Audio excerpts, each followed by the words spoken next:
बेटा थोड़ा खाना खाकर जा।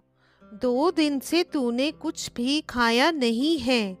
लाचार माता के शब्द हैं अपने बेटे को समझाने के लिए। देख मम्मी, मैंने मेरी 12वीं बोर्ड की परीक्षा के बाद वेकेशन में सेकंड हैंड बाइक मांगी थी और पापा ने प्रॉमिस किया था आज मेरे आखिरी पेपर के बाद दीदी को कह देना कि जैसे ही मैं परीक्षा खंड से बाहर आऊँगा तब पैसा लेकर बाहर खड़ी रहे। मेरे दोस्त की पुरानी बाइक आज ही मुझे लेनी है। और हाँ, यदि दीदी वहाँ पर पैसे लेकर नहीं आई तो मैं घर कभी वापस नहीं आऊँगा। एक गरीब घर में बेटे मोहन की जिद और माता की लाचारी आमने सामने टकरा रही थी।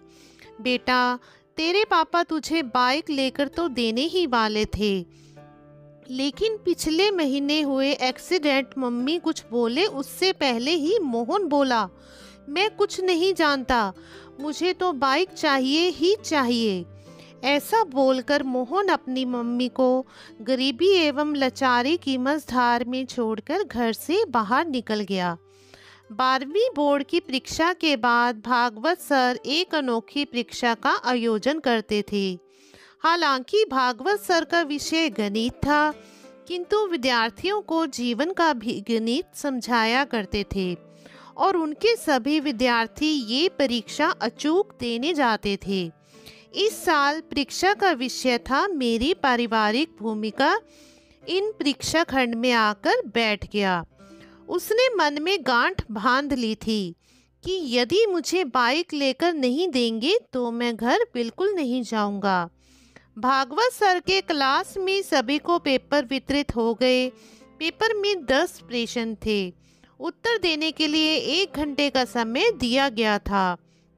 मोहन ने पहला प्रश्न पढ़ा और जवाब लिखने की शुरुआत की। प्रश्न नंबर 1, आपके घर में आपके पिताजी, माताजी, बहन, भाई और आप कितने घंटे काम करते हो? सविस्तार बताइए। मोहन ने जवाब लिखना शुरू कर दिया। जवाब, पापा सुबह 6 बजे टिफिन के साथ अपनी ऑटो रिक्शा लेकर निकल जाते हैं और रात को 9 बजे घर वापस आते हैं। कभी कभार वर्दी में भी जाना पड़ता है। ऐसे में लगभग 15 घंटे। मम्मी सुबह 4 बजे उठकर पापा का टिफिन तैयार करके बाद में घर का सारा काम करती है। दोपहर को सिलाई का काम भी करती है और सभी लोगों के सो जाने के बाद ही वह सोती है। लगभग रोज के 16 घंटे। दीदी सुबह कॉलेज जाती है, शाम को 4 से 8 पार्ट टाइम जॉब करती है और रात्रि को मम्मी को काम में मदद भी किया करती है। लगभग 12 से 13 घंटे। मैं सुबह 6 बजे उठता हूँ और दोपहर स्कूल से आकर खाना खाकर सो जाता हूँ। शाम को अपने दोस्तों के साथ टहलता हूँ। रात्रि को 11 बजे तक पढ़ता हूँ, लगभग 10 घंटे। इससे मोहन को मन ही मन लगा कि उसका कामकाज में औसत सबसे कम है। पहले सवाल के जवाब के बाद मोहन ने दूसरा प्रश्न पढ़ा। प्रश्न नंबर 2, आपके घर की मासिक कुल आमदनी कितनी है? जवाब, पापा की आमदनी लगभग 10,000 है। मम्मी एवं दीदी मिलकर 5,000 जोड़ते हैं, कुल आमदनी 15,000। प्रश्न नंबर 3, मोबाइल रिचार्ज प्लान, अपनी मनपसंद टीवी पर आ रहे किन्हीं भी 3 सीरियल्स के नाम, शहर के एक सिनेमा हॉल का नाम और अभी वहां पर चल रही मूवी का नाम बताइए।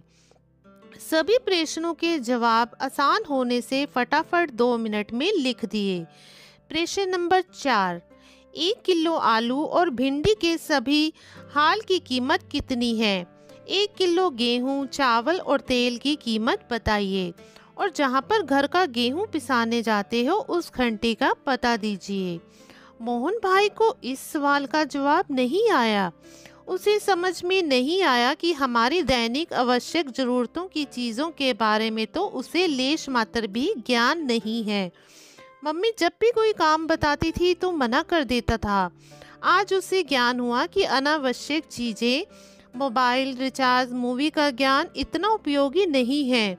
अपने घर के काम की जवाबदेही लेने से या तो हाथ बटोरकर साथ देने से हम हमेशा कतराते रहे हैं। प्रश्न नंबर 5, आप अपने घर में भोजन को लेकर कभी तकरार या गुस्सा करते हो?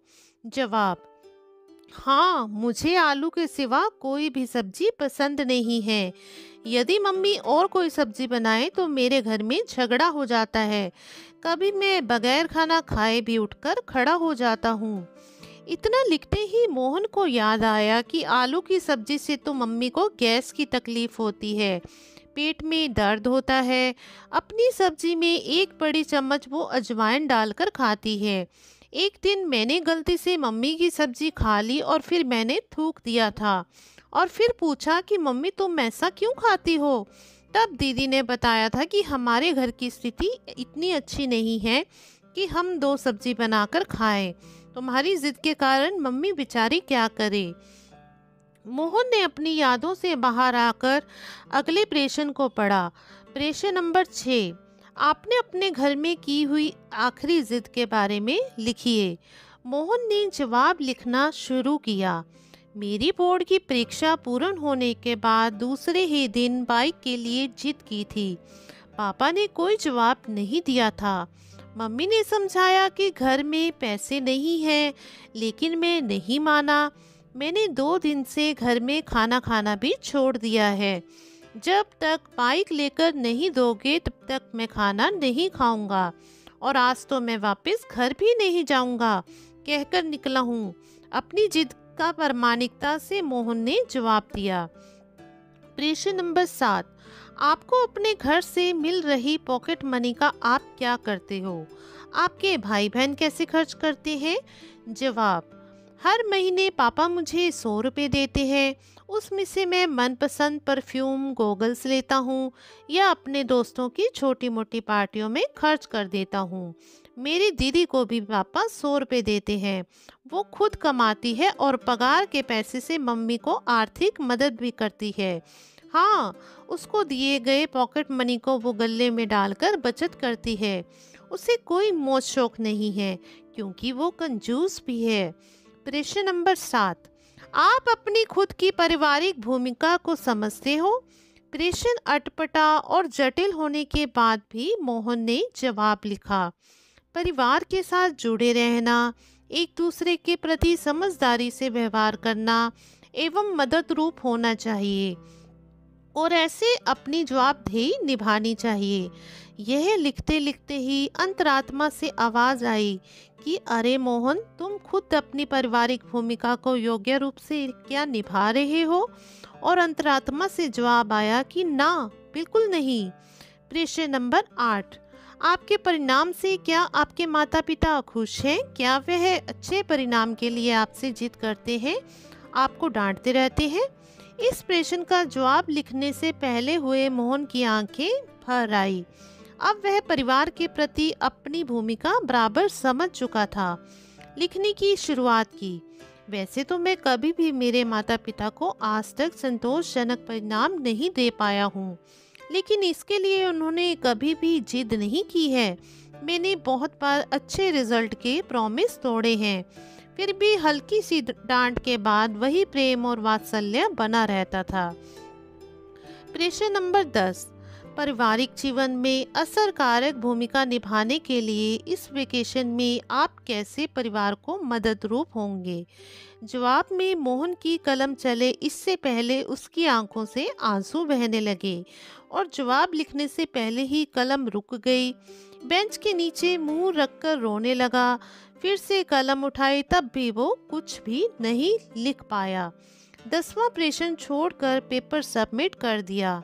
स्कूल के दरवाजे पर दीदी को देखकर उसकी ओर दौड़ पड़ा। भैया, ये ले 8,000 रुपये। मम्मी ने कहा है कि बाइक लेकर ही घर आना। दीदी ने मोहन के सामने पैसे धर दिए। कहाँ से लाई ये पैसे? मोहन ने पूछा। दीदी ने बताया, मैंने मेरी ऑफिस से 1 महीने की सैलरी एडवांस मांग ली। मम्मी भी जहाँ पर काम करती है वहीं से उधार ले लिया और मेरी पॉकेट मनी की बचत से निकाल लिए। ऐसा करके तुम्हारी बाइक के पैसे की व्यवस्था हो गई है। मोहन की दृष्टि पैसे पर स्थिर हो गई। दीदी फिर बोली, भाई तुम मम्मी को बोलकर निकले थे कि पैसे नहीं दोगे तो मैं घर पर कभी नहीं आऊँगा। अब तुम्हें समझना चाहिए कि तुम्हारी भी घर के प्रति जिम्मेदारी है। मुझे भी बहुत से शौक हैं, लेकिन अपने शौक से अपने परिवार को मैं सबसे ज़्यादा महत्व देती हूँ। तुम हमारे परिवार के सबसे लाडले हो। पापा को पैर की तकलीफ है, फिर भी तेरी बाइक के लिए पैसे कमाने और तुम्हें दिए प्रॉमिस को पूरा करने अपने फ्रैक्चर वाले पैर होने के बावजूद भी काम किए जा रहे हैं तेरी बाइक के लिए। यदि तुम समझ सको तो अच्छा है। कल रात को अपने प्रॉमिस को पूरा नहीं कर सकने के कारण वे बहुत दुखी थी और इसके पीछे उनकी मजबूरी है। बाकी तुमने तो अनेकों बार अपने प्रॉमिस तोड़े ही है ना। मेरे हाथ में पैसे थमाकर दीदी घर की ओर चल निकली। उसी समय उनका दोस्त वहां पर अपनी बाइक लेकर आ गया, अच्छे से चमकाकर ले आया था। ले मोहन, आज से ये बाइक तुम्हारी। सब 12,000 में मांग रहे हैं, मगर मैं ये तुम्हारे लिए 8,000। मोहन बाइक की ओर टगर टगर देख रहा था और थोड़ी देर के बाद बोला, दोस्त तुम अपनी बाइक उस 12,000 वाले को ही दे देना। मेरे पास पैसे की व्यवस्था नहीं हो पाई है और होने की हाल संभावना भी नहीं है। और वो सीधा भागवत सर की कैबिन में जा पहुंचा। अरे मोहन, कैसा लिखा है पेपर में?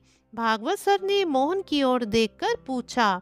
सर, यह कोई पेपर नहीं था, ये तो मेरे जीवन के लिए दिशा निर्देश था। मैंने एक प्रश्न का जवाब छोड़ दिया है, किंतु ये जवाब लिखकर नहीं, अपने जीवन की जवाबदेही निभाकर दूंगा। और भागवत सर को चरण स्पर्श करके अपने घर की ओर निकल पड़ा।